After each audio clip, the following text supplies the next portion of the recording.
Câmara dos Deputados criou nesta semana uma comissão parlamentar de inquérito para investigar o movimento dos trabalhadores rurais sem terra. A medida vem depois do MST realizar uma série de ocupações por conta do chamado Abril Vermelho. Nos próximos dias, os partidos devem decidir os nomes que vão integrar a comissão, que terá 27 parlamentares titulares e 27 suplentes. O objetivo é investigar as ocupações do MST, como os supostos financiadores.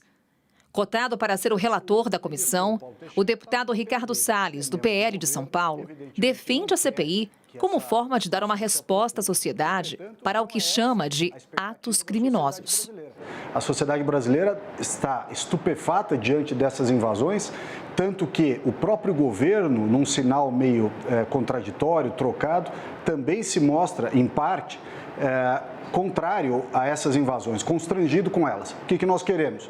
Saber quem organiza, quem financia e aqueles que estão se omitindo diante dos atos criminosos. E serve também a um outro propósito, separar o joio do trigo. Aqueles agricultores familiares que, uma vez assentados, querem tocar a sua vida como produtores, e esses merecem o nosso apoio, como foi dado no governo Bolsonaro, mas, por outro lado, tirar deste escopo aqueles que praticam as invasões, os crimes e as depredações, tanto de patrimônio público quanto privado. De janeiro até agora, foram registradas mais de 30 invasões de propriedades no país. Número maior do que o total em cada um dos últimos 5 anos. Todo mês de abril, o movimento intensifica as ações para relembrar os 19 trabalhadores sem terra que foram assassinados pela Polícia Militar do Pará, numa ocupação em Eldorado dos Carajás, em 1996. Com o fim do chamado Abril Vermelho, a base aliada ao governo espera que a CPI perca força. O deputado federal Ivan Valente, do PSOL de São Paulo, acredita que a criação da comissão tem motivação política.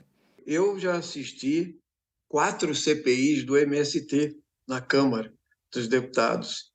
2005, 2008, 2010, 2017, nunca deu em nada. Porque os trabalhadores lutam pela terra e pela função social da propriedade. A CPI não vai ter o que apontar, simplesmente porque financiadores, cooperativas já foram investigadas e nunca vão achar nada, porque essa é uma luta dos de baixo, do povo brasileiro, pela reforma agrária. E quem continua morrendo no campo, está aí o relatório da CPT, Comissão Pastoral da Terra, são os sem terra, são os camponeses. O ano passado, 47 assassinatos no campo computados. Vamos com a Larissa Rodrigues, porque também teve gente do governo se manifestando de forma contrária à CPI. Ministro das Relações Institucionais, Alexandre Padilha. Conta pra gente, Larissa. Sim, Carol, foi hoje, no início da noite. Alexandre Padilha disse que convidou membros do MST para participar daquele conselhão do governo, que é um conselho que tem como intuito realmente aconselhar Lula como lidar com o governo, o que seguir dentro desse governo federal, e composto por vários representantes da sociedade. Tem pessoal do esporte, tem muito pessoal ligado a determinadas áreas da economia também, e agora então ele oficializou que Lula... Ele até coloca que foi um pedido de Lula. Lula convidou o MST para o conselhão, que o convite foi aceito, com foco no trabalho da agricultura familiar. E que isso, ele continua, vai contribuir com políticas para a produção de alimentos saudáveis aqui no Brasil. E ainda tem uma segunda postagem no Twitter de Alexandre Padilha, e é importante a gente destacar. Vou abrir aspas. Aproveito para ressaltar que não existe nenhum fato determinado, temos aí, como exige a Constituição, para a criação de eventual CPI sobre o MST. Então, assim, no segundo tweet, ainda mais importante, Padilha se posicionando, que é o mesmo posicionamento do governo federal, de que não teria por que tirar do papel essa CPI do MST. A gente viu agora há pouco, né, os 2 deputados falando ali, e vale a gente pontuar 2 coisas que são importantes dos discursos tão diferentes, né, Carol? Mas, primeiro, que de fato fato, o deputado do PSOL tem razão quando diz que outras CPIs já eram para ter aparecido, como também aconteceram, focado no MST, e até hoje não trouxe tantas novidades assim.